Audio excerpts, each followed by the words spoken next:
being in this city and visiting the memorial on Friday was a powerful reminder of the devastating reality of nuclear war and our shared responsibility to never cease our efforts to build for peace.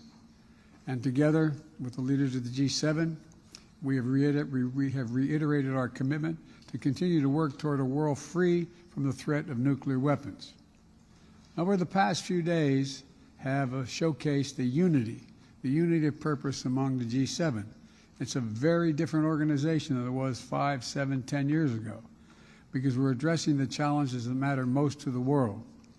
We're united in our efforts to strengthen global health security. And yesterday I announced that the United States plans to contribute another $250 million to the pandemic fund at the World Bank to make sure the world is better prepared to prevent, detect, and respond to future pandemics. We're united in our commitment to climate action and accelerating the transition to a global clean energy economy by investing in the industries of the future.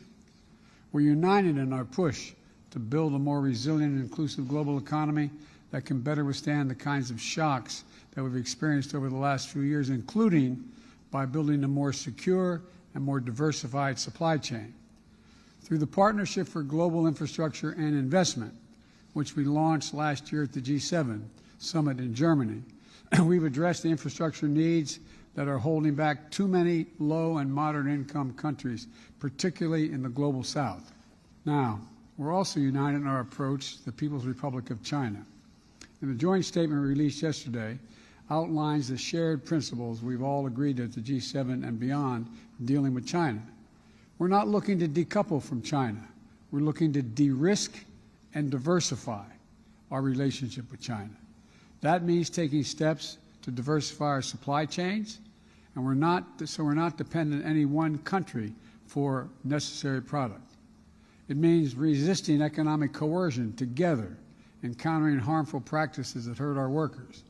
It means protecting a narrow set of advanced technologies critical for our national security. And those elements are all agreed on by the G7. Finally, joined here in Hiroshima by President Zelensky, and the G7 reaffirmed our shared and unwavering, let me say it again, our shared and unwavering commitment to stand with the brave people of Ukraine as they defend themselves against Russia's brutal war of aggression and the war crimes being committed. Together with our partner countries, we reiterated the need for a just peace that respects Ukraine's sovereignty and territorial integrity, both core principles of the UN Charter. Russia started this war, and Russia could end it today by withdrawing its troops from Ukraine, internationally recognized borders, and ceasing its assault. Until then, Ukraine's ability to defend itself is essential to being able to end this war permanently and through diplomacy. You know, and this morning, I once more shared and assured President Zelensky, together with all G7 members and our allies and partners around the world, that we will not waver.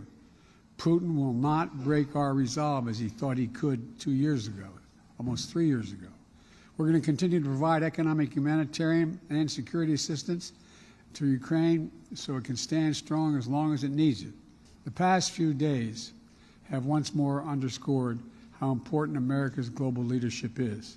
Presumptuous thing for an American president to say, but I think you'll find if you ask any of our colleagues, it's true.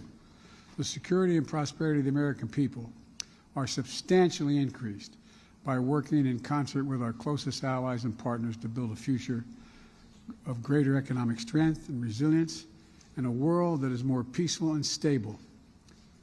And on many of these issues that matter to the American people, accelerating our clean energy transition, preventing another pandemic, dealing with China, standing up for Ukraine, the meetings I've had with my fellow G7 leaders have left us more united, more resolved, and more determined to set up for the greater progress in the months ahead.